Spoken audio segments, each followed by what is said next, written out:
Boa tarde. Sou Benjamin Teixeira Ormonde, estudante do curso de Engenharia Agronômica no Instituto Federal Baiano, campus de Bom Jesus da Lapa, Bahia. Atualmente, curso segundo semestre. Integro uma equipe composta por mais duas colegas nesse mesmo instituto e neste mesmo curso. Vamos aqui fazer uma simples abordagem sobre a classe de solo neossolo. Trabalho este a ser submetido à avaliação dentre os vários instrumentos de avaliações na disciplina de Gênese, Morfologia e Classificação do Solo, orientado pela professora, a doutora Eurilene Lucas de Almeida. Mas antes de falarmos sobre essa classe de solo neossolo, o que é solo? A gente sabe que dentro da literatura tem várias definições para definir o que é um solo, né?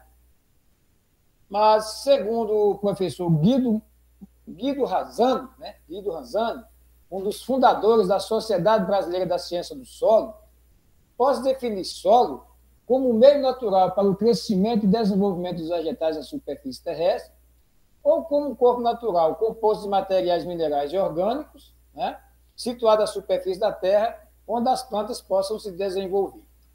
Mas também, antes de a gente falar diretamente sobre a classe de solo neossolo, por que classificar os solos? Qual o interesse da ciência em desenvolver essa pesquisa da classificação dos solos? E eu acho que é interessante a gente falar um pouquinho sobre isso, né? Então, a classificação dos solos visa estabelecer relações, né, com o ambiente, possibilitando, assim, grupamentos de solos com características semelhantes para fins de estudos e transferência de conhecimento. Então, essa é uma das finalidades da classificação do solo. Os neossolos são a terceira classe de solo no Brasil, ocupando uma extensão territorial de aproximadamente 1.130.776 km². Isso, em termos percentuais, representa 13% da área territorial do Brasil.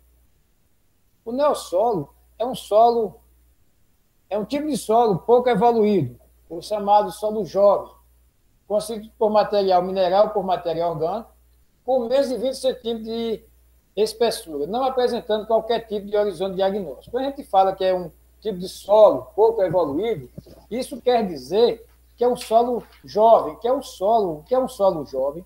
Um solo jovem é um solo que sofreu pouco intemperismo, né? Não teve ação do intemperismo como outros tipos de solo, né? Então, é isso que quer dizer um solo jovem pouco evoluído. Dando um conceito para o neossolo, a gente pode dizer assim, que o neossolo são solos rasos, estado inicial de evolução, apresentando mais comumente apenas o horizonte A sobre o horizonte C, ou sobre a rocha de origem, a camada R, né? Sua principal característica é seu pequeno desenvolvimento. São normalmente de pequena profundidade, ou seja, são solos rasos, e possuem predomínio de areias quartzosas, né? São esse mineral. E onde ocorre mais esse tipo de solo? Qual as partes da ocorrência desse tipo de solo, as partes do continente, desses 13% que ele ocupa, a ocorrência deles, né? Vamos falar também sobre isso. São solos mais comuns de serem encontrados em áreas no país com maior declividade. Nesse caso aí, tá mais, que os neossolos também têm as 5 subdivisões, vamos falar um pouquinho sobre essas subdivisões, né? Então, a ocorrência desses solos são mais encontrados em áreas do país com maior declividade, no caso, os neossolos litólicos e os neossolos rebolíticos, né? Que é uma subdivisão. Embora também possam ocorrer em relevo mais plano, no caso dos neossolos quartzarênicos e os neossolos flúvicos, que é outra subdivisão, né? São predominantes, como eu falei, de 13% do mapeamento do solo do Brasil, segundo a Ciência Brasileira da Classificação do Solo e também do Sistema Brasileiro de Classificação do Solo. Qual a principal característica do neossolo? Sua principal característica é seu pequeno desenvolvimento. São solos de pouca profundidade, né? São solos rasos, como já foi falado, possuem predominância das areias quartzosas, né? Do mineral quartzo, né? Como eu falei, essa subdivisão, né? os neossolos se subdividem em cinco subgrupos. Os neossolos litólicos, né? Os neossolos quartzarênicos, os flúvicos, né? E os neossolos regolíticos, né? Os neossolos, eu fiz uma parte aqui para falar sobre esses neossolos, né? Das divisões, né? Os neossolos litólicos, que é o horizonte superficial, né, pessoal? Superficial, diretamente sobre a rocha sã. A rocha sã é a rocha também, ou a rocha semidecomposta, ou o horizonte C. Os neossolos regolíticos são solos com material superficial assente sobre a rocha horizonte C. Mas esse aí tem uma profundidade maior, mais 50 centímetros de profundidade, com ocorrência de minerais primários. Né? Tem os neossolos flúvicos derivados de sedimentos e aluviais. Né? E outra subdivisão do neossolo, que é o quartzarênico, são os solos arenosos, né? de origem desse mineral das areias quartzosas. Né? Então, já falamos sobre essa primeira parte aí. E agora vamos falar um pouquinho das limitações dos neossolos. Principal limitação ao uso agrícola, em áreas, ou potencial limitações ao uso agrícola, em áreas mais planas, os neossolos, né, pessoal? Os neossolos, principalmente os maior fertilidade natural, que é chamado os eutróficos, né, são os e também esses eutróficos são de maior profundidade. Esses aí apresentam potencial para o uso agrícola. Os neossolos de baixa fertilidade natural, que são chamados distróficos, eles são mais ácidos, são mais dependentes de uso de adubação e de calagem para correção. Então, tem essa limitação, porque esses solos que dependem dessas correções, isso é um custo alto, né? E outra limitação também que tem para esse tipo de classe de solo neossolo, como são solos montanhosos, né, tem uma limitação para a mecanização agrícola e também o controle de erosão, porque como são muito montanhosos, declivosos, ocorrem muitos processos de erosão. Então, vamos falar mais um pouquinho aqui sobre a classificação, né? A classificação dos solos dá ideia, quando vai classificar o solo, né, pessoal? Por que classificar o solo?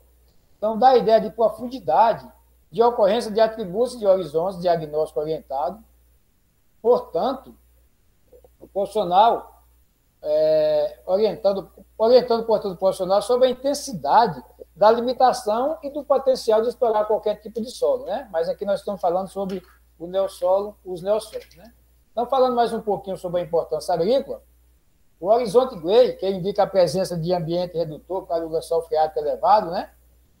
Durante o significativo período do ano. Fato que se relaciona diretamente com aspectos agrícolas, e não agrícolas também, né?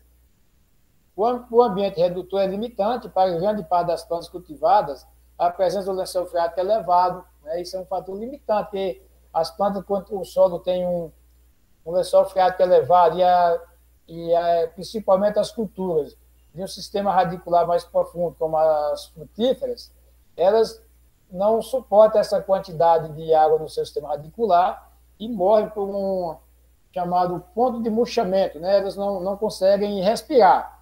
A palavra mais assim popular de se entender essa questão do lençol freático elevado é que ocorre o ponto de murchamento, que é a falta de respiração pelas plantas. Então, ainda falando sobre a importância agrícola, os principais obstáculos ao uso podem ser citados o relevo muito declivoso, né? Pouca espessura e eventual presença de pedras. Em geral, são de baixa fertilidade também, então isso é uma limitação, né, pessoal? Porque os solos de baixa fertilidade você tem um custo muito alto com as correções. Então, de baixa fertilidade natural. Porém, em alguns casos, em função da rocha de origem, pode ter uma fertilidade química natural, e aí pode ter alguns usos, né, para uso agrícola. Deveriam ser preferencialmente utilizados para a preservação da flora e da fauna. Então, esse tipo de solo, ele é mais assim indicado para a preservação da flora, da fauna, consórcio com pastagem, né, que é um tipo de agricultura explorada hoje, né? Embora seja seu uso comum também com pastagem ou reflorestamento, isso que eu acabei de falar, né? Principalmente por parte de pequenos produtores rurais. Então, a sua principal característica Eu quero falar sobre essa característica também dos neossolos aqui além dessas informações que eu já passei aí, né? Eu ver se eu falo um pouquinho sobre a principal característica dos neossolos, né? Só para a gente encerrar, que tem uma limitação do tempo aqui. Então, as principais características dos neossolos, além do que já foi falado, compreende solos constituídos por material mineral por material orgânico, pouca espécie, né? Algumas dessas subdivisões chegam a 50 centímetros de profundidade, mas eles são, na maioria, os neossolos mesmo, de 20 centímetros de espessura, né? Com uma pequena expressão dos processos pedogenóticos, em consequência da baixa intensidade de atuação desses processos. Então, para encerrar aqui essa apresentação sobre o neossolo, né? É um solo de essas limitações. Também se usa o parte dos neossolos em paisagismo das cidades, mas tem uma limitação, porque, como são solos rasos, ocorre muito a queda de água, então isso traz consequências nos perímetros urbanos, né? Então, assim, como estudante aqui do segundo semestre do curso de engenharia, fazendo parte dessa equipe de trabalho com Juan e Bianca, agradecer as duas, agradecer em especial a professora, a doutora Eurilene, que tanto colaborou conosco, que tanto nos orientou para que ele pudesse apresentar esse trabalho como instrumento de avaliação. Esperamos que possa atender os requisitos exigidos pela professora. Assim encerro minha fala aqui.